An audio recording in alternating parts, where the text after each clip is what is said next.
نحمدہ ونصلی علی رسول الکریم بسم اللہ الرحمن الرحیم۔ عزیز طلباء السلام علیکم ورحمۃ اللہ وبرکاتہ۔ آج کی اس ویڈیو کے اندر ہم پیج نمبر 121 صفحہ نمبر 131 تفہیم عبارت نمبر 9 پڑھیں گے۔ پہلے عبارت پڑھی جائے گی، اس کے بعد پھر سوالوں کے جواب۔ دیکھیں، سکون کے وقت سمندر کا دیدار آنکھوں کو فرحت بخشنے والی چیز ہے۔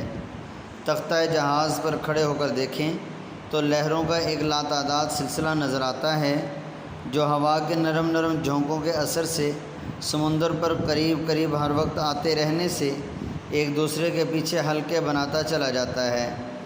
ایسا معلوم ہوتا ہے کہ لہریں ایک دوسرے کے پیچھے دوڑ رہی ہیں۔ صبح کے وقت جب آفتاب نکلتا ہے اور اچھلتی ہوئی لہروں کی سفید جھاگ پر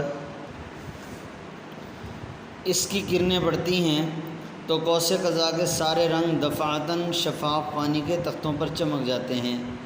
دفعتاً اچانک، ایک دم، جو بھی اس کا معنی کر لیں۔ دور افق کے قریب تو سنہری روح پہلی فرش بچھا ہوا نظر آتا ہے، گویا شاہ خاور کے خیر مقدم کے لیے سامان ہو رہا ہے۔ یہ کسی ملک کے بادشاہ کا لقب ہے۔ یہ اب سوال دیکھیں، سکون کے وقت سمندر کا نظارہ کیسا ہوتا ہے؟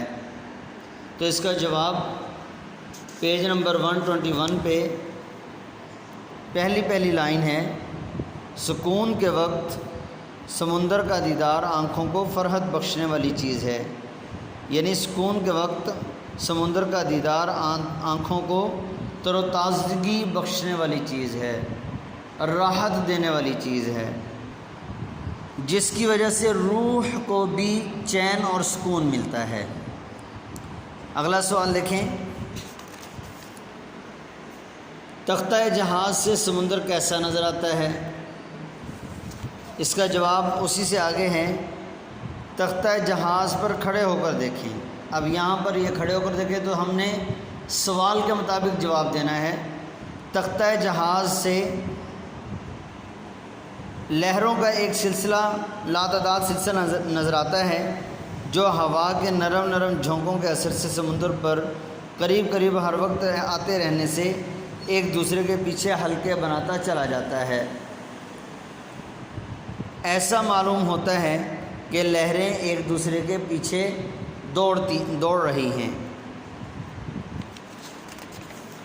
تیسرا سوال دیکھیں، صبح کے وقت سمندر کا منظر کیسا ہوتا ہے؟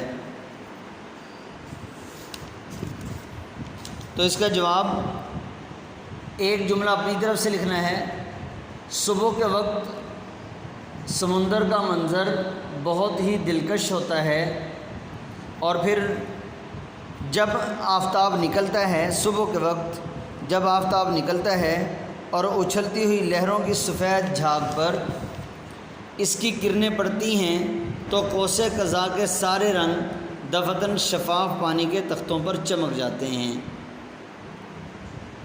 یہاں تک اس کا جواب ہو جائے گا۔ سوال نمبر 4 ہے، دور افق کے قریب کیا نظر آتا ہے؟ تو اس کا جواب ہم اس طرح دیں گے، گویا کہ تیسرے کوشچن کا آنسر ملا کر ہم اس کا جواب لکھیں گے کہ صبح کے وقت جب آفتاب کی کرنیں لہروں کی سفید جھاگ پر پڑتی ہیں تو قوس قزح کے سارے رنگ نظر آنے لگتے ہیں، اور دور افق کے قریب سنہری روح پہلی فرش بچھا ہوا نظر آتا ہے، گویا شاہ خاور کے خیر مقدم کے لیے سامان ہو رہا ہے۔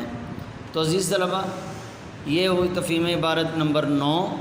آپ نے تمام سوالوں کے جواب یاد کر لینے ہیں، اور ایک سوال جو سب سے اہم ہے وہ بھی ساتھ ایڈ کرنا ہے۔ وہ سوال یہ ہے کہ اس عبارت کا عنوان کیا ہے؟ تو اس عبارت کا عنوان بنے گا سمندر کا دل فریب منظر یا سمندر کا دلکش نظارہ، دونوں کر سکتے ہیں۔ السلام علیکم ورحمۃ اللہ وبرکاتہ۔